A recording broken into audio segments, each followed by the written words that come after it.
नारीशक्ती विधेयकाला मंजूर करून महिलांना 33% आरक्षण देऊया, लाल किल्ल्यावरून मोदींचं राजकीय पक्षांना आवाहन। महिला आरक्षण विधेयकावर राजकारण झाल्याचीही खंत व्यक्त। सप्तधारेमुळे विकसित भारताकडे योग्य वाटचाल करू, पंतप्रधान नरेंद्र मोदींकडून उत्पादन, कृषी, तंत्रज्ञान, गती, संरक्षण या शक्तींचं आवाहन। Green blue economy, soft power शक्तींचाही उल्लेख। 2047 पर्यंत भारताला विकसित करण्याचा संकल्प। लाल किल्ल्यावरील संबोधनात मोदींनी 12 वर्ष कार्यकाळातला लेखाजोखा मांडला। भारताकडे ग्लोबल लीडरशिप असायला हवी असाही निर्धार। मंत्रालयात मुख्यमंत्री देवेंद्र फडणवीसांच्या हस्ते ध्वजारोहण संपन्न, तर ठाणे जिल्हाधिकारी कार्यालयात उपमुख्यमंत्री एकनाथ शिंदे आणि बीडमध्ये उपमुख्यमंत्री सुनेत्रा पवारांच्या हस्ते ध्वजारोहण संपन्न। स्वातंत्र्य दिनानिमित्त डोंबिवलीमध्ये विश्वविक्रम तिरंगा रॅली। 35,000 चौरस फुटांच्या ध्वजासह 40,000 नागरिक रॅलीमध्ये सहभागी। श्रीकांत शिंदे फाउंडेशन आणि विविध संस्थांच्या वतीनं रॅलीचं आयोजन।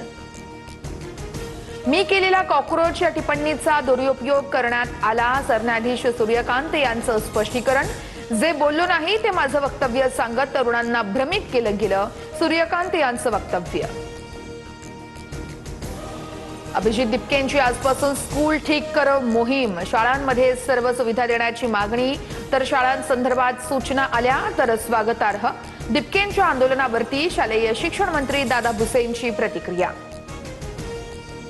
ठाकरेंचे आमदार कैलास पाटील ऑपरेशन टायगरचा दुसरा भाग, मंत्री प्रताप सरनाईकांचा दावा। तर तुळजापूरमध्ये बसवलेल्या सीसीटीव्हीद्वारे कैलास पाटलांवर नजर ठेवणार, सरनाईकांचा मिश्किल टोला। शिवसेना शिंदेंचीच आणि राष्ट्रवादी ही अजित पवारांचीच। 2024च्या विधानसभा निवडणुकीमध्ये लोक न्यायालयाचा निकाल, सुप्रीम कोर्टही हाच निर्णय देईल, मुख्यमंत्री फडणवीसांकडून विश्वास व्यक्त।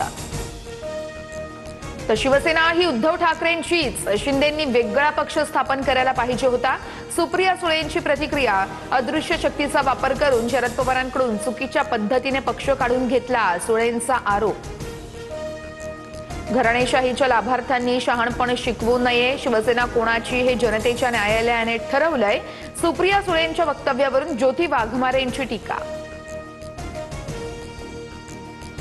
अमित शहा लायक नसलेले गृहमंत्री, शहा अधिवेशन काळामध्ये सभागृहाला सामोरं जायला घाबरले, काँग्रेस नेते पृथ्वीराज चव्हाणांची बोचरी टीका।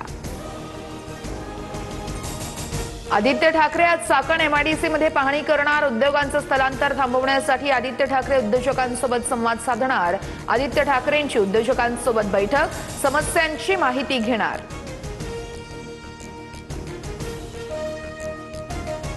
पश्चिम महाराष्ट्राच्या दौऱ्यानंतर मनोज जरांगेंची तब्येत खालावली, जरांगेंना छत्रपती संभाजीनगरमधील गॅलेक्सी रुग्णालयामध्ये दाखल केलं। जरांगे कायदा नसल्यासारखं वागताय, सरकारनेही संवैधानिक तत्वांना हरताळ फासलाय, हाकेंची टीका। तर 1 सप्टेंबर पासून मुंबईमध्ये आंदोलनाचा ओबीसी नेत्यांचा इशारा। बीडचं बारामती केल्याशिवाय राहणार नाही असं दादा म्हणाले होते, सर्वांची साथ मिळाली तर ही गोष्ट अशक्य नाही। बीडमधील कार्यक्रमात उपमुख्यमंत्री सुनेत्रा पवारांचं भाष्य। रत्नागिरीच्या भाटिये परिसरात विचित्र अपघात, समोरासमोर 2 एसटी बसची धडक। एसटीचा अपघात होताच पाठवून येणारी कारही एसटीवर धडकली, अपघातामध्ये 22 प्रवाशांना दुखापत।